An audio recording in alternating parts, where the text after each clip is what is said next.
Hello friends, स्वागत है आपका एक बार फिर से आपके अपने लीगल चैनल में।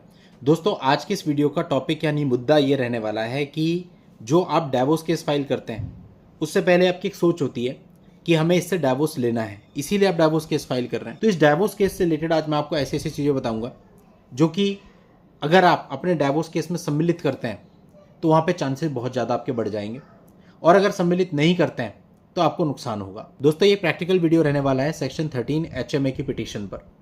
जो भी लोग हैं जो डाइवोर्स फाइल कर रहे हैं, कर चुके हैं, करने की सोच रहे हैं, या अभी अभी डाइवोर्स फाइल किया है, वो सब इस वीडियो को जरूर देखें।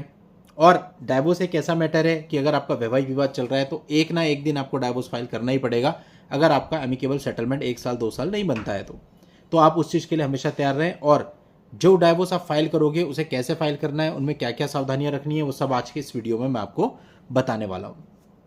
तो दोस्तों, section 13 HMA Hindu marriage act, ये डाइवोर्स का सेक्शन है, ये सब लोग जानते हैं।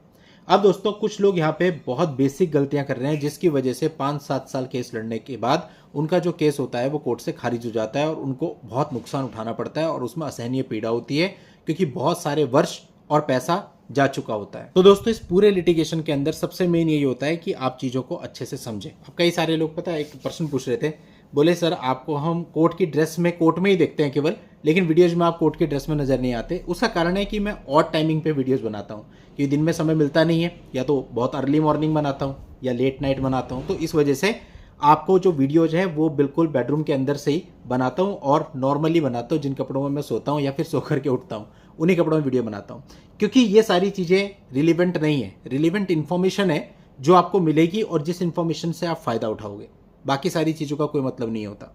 ठीक, बढ़िया बढ़िया बैकग्राउंड लगा के वीडियो बनाने से कोई मतलब नहीं है, हमारा फील्ड अलग है। तो दोस्तों, सेक्शन 13 में जब आप एक पिटीशन फाइल करते हैं, वहाँ एक सबसे बड़ी बेसिक गलती आज के समय जो व्यक्ति कर रहा है वो ये लिख देता है कि मेरी पत्नी को एक पर्टिकुलर बीमारी है, लाइक शिजोफ्रेनिया है, वो दिमागी रूप से सही नहीं है, या कुछ और। दोस्तों, एक चीज़ हमेशा ध्यान रखना, ये जो बीमारियां या इनके बारे में आप लिख रहे हो, जिस प्रकार से वर्णित कर रहे हो, वो आप ऐसे लिखते हो कि आपको उसके आधार पर डाइवोर्स मिल जाएगा, लेकिन ये डाइवोर्स का कोई ग्राउंड नहीं होता है। डाइवोर्स का ग्राउंड है कोई ला इलाज बीमारी। दोनों में से किसी एक पार्टनर को कोई ऐसी बीमारी हो जाए जिसका कोई ट्रीटमेंट दुनिया में ना हो, तो वो एक ग्राउंड हो सकता है। लेकिन दोस्तों, इस तरह की बीमारी अगर आप दिखा रहे हैं और उसी को आधार बना करके डाइवोर्स पिटीशन में लगे हुए उसी पे फोकस कर रहे हैं, तो ठीक नहीं है। ये उल्टा आपके अगेंस्ट जा सकता है। और हमने ऐसे मामले देखे हैं जहाँ पे कोर्ट खुद अपनी वर्डिक्ट ये लेता है कि भाई अच्छा, उसे बीमारी हो गई तो तुमने डाइवोर्स डाल दिया, अगर तुम्हें बीमारी हो जाती तो बीमारी तो किसी को भी हो सकती है, पति को भी हो सकती है और पत्नी को भी हो सकती है। तो ट्रीटमेंट करने के बजाय तुम डाइवोर्स का किस लेके आ रहे हो? यानी उल्टा पति के ऊपर ही आ गई सारी और पति दब गया। तो ये चीज़ आपके लिए नेगेटिव जा सकती है। तो अगर कोई बीमारी है उसको बहुत बैलेंस वे में आपको पिटीशन में दिखाना है, हल्का सा। ये नहीं कि आप उस पर फोकस करने लग जाओ कि उसी आधार पे आपको डाइवोर्स चाहिए, और वो डाइवोर्स का कोई ग्राउंड होता भी नहीं है। 90% लोग जो पिटीशन फाइल कर रहे हैं उसमें डाइवोर्स का ग्राउंड केवल क्रूरता होता है।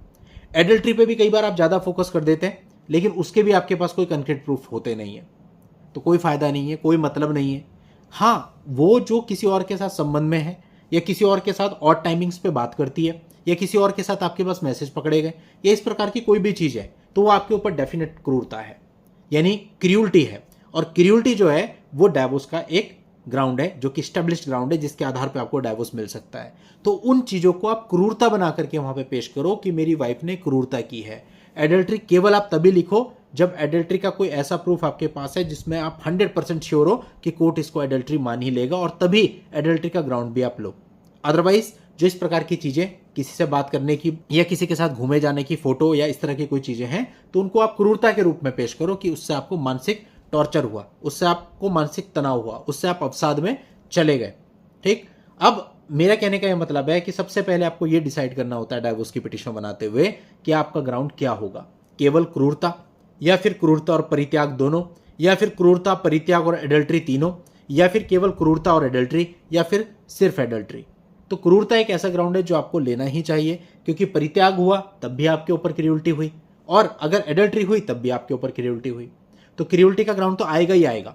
एडल्ट्री और डेजर्शन का ग्राउंड आपको सोचना है कि अगर अलग रहते हुए 2 साल बीत चुके हैं तो आप परित्याग का भी ग्राउंड लगाइए, और एडल्ट्री अगर है तो एडल्ट्री का भी ग्राउंड लगाओ। और एक खास बात जो बहुत सारी पिटीशन में आई, लोग अपनी पिटीशन में ये मेंशन ही नहीं करते। वहाँ पे एक पैराग्राफ आप जरूर बनाइए कि ये जो पिटीशन है ये आप क्रूरता, एडल्ट्री एवं परित्याग के आधार पर दर्ज करा रहे हैं। बिल्कुल क्लियर कट एक लाइन होनी चाहिए कि आपने 3 आधार इसमें लिए हैं। और ऊपर जहाँ आप सेक्शन लिखते हो सेक्शन भी तीनों मेंशन होने चाहिए। 13 के जो सब क्लॉजेज हैं वो सारे मेंशन होने चाहिए, क्रूरता का भी, परित्याग का भी और एडल्ट्री का भी, अगर आप तीनों के बेस पे जा रहे हो तो ये चीज आपको ध्यान रखनी है। ऐसी बहुत पिटीशन हमारे पास आ चुकी हैं जहां वो कह रहा है मैंने एडल्ट्री के बेस पे पिटीशन फाइल करी है, लेकिन ना तो ऊपर एडल्ट्री की धारा लिखी है ना नीचे उसने मेंशन किया है कि पिटीशन एडल्ट्री के आधार पर दर्ज कराई जा रही है। तो इस गलती को भी आपको रिमूव करना है। अब हम बात करते हैं जैसे कि आप क्रूरता के आधार पर पिटीशन को फाइल करते हैं, आपका हर एक पॉइंट वो हो जो क्रूरता एक्चुअल में दर्शा रहा हो। अब वो क्रूरता शारीरिक भी हो सकती है, वो क्रूरता मानसिक भी हो सकती है और भावनात्मक भी हो सकती है और इकोनॉमिक भी हो सकती है। अब ऐसी कोई भी क्रूरता अगर आपके साथ हुई है, जैसे पत्नी बहुत ज़्यादा परेशान आपको करती है किसी बात को लेकर के, आपने छोटी सी बात कह दी और उन चीज़ों के रिकॉर्ड्स भी कुछ मामलों में आपके पास हैं, और ये भी कोई बहुत ज़रूरी नहीं है कि आप जो भी लिखोगे इसकी तो मेरे पास रिकॉर्डिंग ही नहीं है। अब हर एक चीज़ की तो आदमी रिकॉर्डिंग नहीं करता, इसका ये मतलब नहीं आप उन चीज़ों को लिख नहीं सकते। जो घटनाएं आपके साथ हुई हैं आप उनको लिख सकते हो। जब आपके कल को क्रॉस एग्जामिनेशन होगा तो आपकी ओरल टेस्टिमनी से वो चीज़ें वेरीफाई होंगी, तो वो भी आपको जरूर लिखनी है। अब इसका अर्थ ये भी नहीं है कि बहुत छोटी छोटी घटनाओं को दिखा करके आपने पिटीशन को 100 पेज का कर दिया। केवल मेजर इंसिडेंट होने चाहिए और डेट और टाइम के साथ होने चाहिए, और जिन चीज़ों के साक्ष्य अवेलेबल हैं उन सब चीज़ों के साक्ष्य भी आगे जाकर के आपको दिए जाने चाहिए। कुछ साक्ष्य आप पिटीशन के साथ भी अटैच कर सकते हैं। तो ये सारी चीज़ों को भी आपको ध्यान में रखना है। अगर आप बोल देते हो कि मेरी पिटीशन में क्रूरता और परित्याग के आधार पर फाइल कर रहा हूं, तो दोस्तों फिर परित्याग पर आपको फोकस करना पड़ेगा। परित्याग क्या है कि जब से शादी हुई तब से मेरे साथ नहीं रहती थी, बार बार मायके चली जाती थी। स्टार्टिंग से आपको ग्राउंड बना करके लेके आना पड़ेगा। ये नहीं कि आखिरी में आप एक लाइन लिख दोगे कि 2 साल से मुझसे अलग रह रही है, परित्याग हो गया। उसके ग्राउंड की स्टार्टिंग से ही इंटेंशन उसकी ऐसी थी कि वो अलग रहना ज़्यादा पसंद करती थी। मैं बोलता था मायके से नहीं आती थी, 1 महीने में 10 दिन मेरे पास रहती थी और 20 दिन मायके रहती थी। स्टार्टिंग से ही आपको परित्याग का ग्राउंड बनाते हुए चलना है और उसे आखिरी तक लेकर के आना है। और लास्ट में फिर आप बोलेंगे इतनी तारीखों से आप जब चली गई उसके बाद मेरी तमाम कोशिशें विफल हो गई, मैंने सारी कोशिशें करी लेकिन उसके बाद नहीं आई, और वर्तमान समय में उसे अलग रहते हुए 2.5 साल हो चुके हैं और इस वजह से आप परित्याग का ग्राउंड लेकर के आ रहे हैं, क्योंकि वो 2.5 साल से पिछले बिना किसी उचित कारण के पति का परित्याग करके उसे शारीरिक सुख से वंचित करके अपने मायके में निवास रहते हैं और बार बार बुलाने पर भी आने से स्पष्ट रूप से मना कर दिया है। यानी परित्याग पर फोकस करना है। वीडियो तो देखो लिमिटेड है, इसलिए यहाँ बहुत कम से कम शब्दों में मैं आपको बता रहा हूँ, लेकिन जब आपकी पिटीशन होगी तो पूरी पिटीशन पढ़ के लगनी चाहिए कि परित्याग का ग्राउंड ऊपर से लेके नीचे तक चला आ रहा है। तो दोस्तों क्रूरता, परित्याग, इसी प्रकार से दोस्तों एडल्ट्री। अगर एडल्ट्री के आपके पास कंक्रीट प्रूफ है, किसी के साथ उसने फिजिकल रिलेशन में है, इसके कोई प्रूफ है, कोई होटल के रिकॉर्ड्स आपके पास है, तो शुरुआत से उसको लेकर के आओ पहली लाइन से कि शादी के बाद उसका कंडक्ट कैसा था। आप सो जाते थे, उधर मुंह करके फ़ोन पे बात करती थी किसी से, वो फ़ोन कॉल के रिकॉर्ड्स लगा दीजिए, मैसेजेस के रिकॉर्ड लगा दीजिए, कोई फोटोग्राफ्स हो ऐसे जो किसी और के साथ हों, सही अवस्था में ना हो, वो सब लगा दीजिए।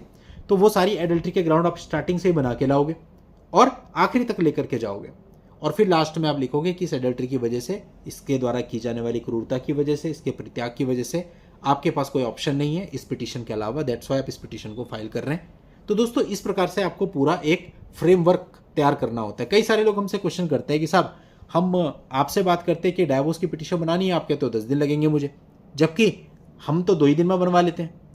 तो दोस्तों इसका कारण, मूल कारण यही है कि अगर किसी चीज़ पर आप एक्चुअल में वर्क करके उसे बहुत अच्छे तरीके से फ्रेम करना चाहते हो, इट विल टेक टाइम, वो समय लेगी तभी उसमें क्वालिटी आएगी। अगर आप उसमें समय नहीं देंगे उसमें क्वालिटी भी नहीं आएगी। तो अभी आपके ऊपर है, टाइम दीजिए, क्योंकि सालों ये केस चलना है और सालों तक ये मुकदमा चलेगा। तो उसके लिए आपकी वर्किंग पहले से अच्छी होनी चाहिए, फाउंडेशन अच्छी होगी तो ही मकान अच्छा बनेगा। दोस्तों मैं उम्मीद करता हूँ आपको डाइवोर्स पिटीशन से रिलेटेड ये सारी चीज़ बहुत अच्छे से समझ में आ गई होगी और आप इसमें होने वाली जो बेसिक मिस्टेक्स हैं वो नहीं करेंगे। चलिए दोस्तों आज के इस वीडियो में इतना ही। नेक्स्ट वीडियो में नई जानकारी के साथ मैं आपसे फिर मिलता हूँ। तब तक के लिए goodbye and thank you for watching. Take care.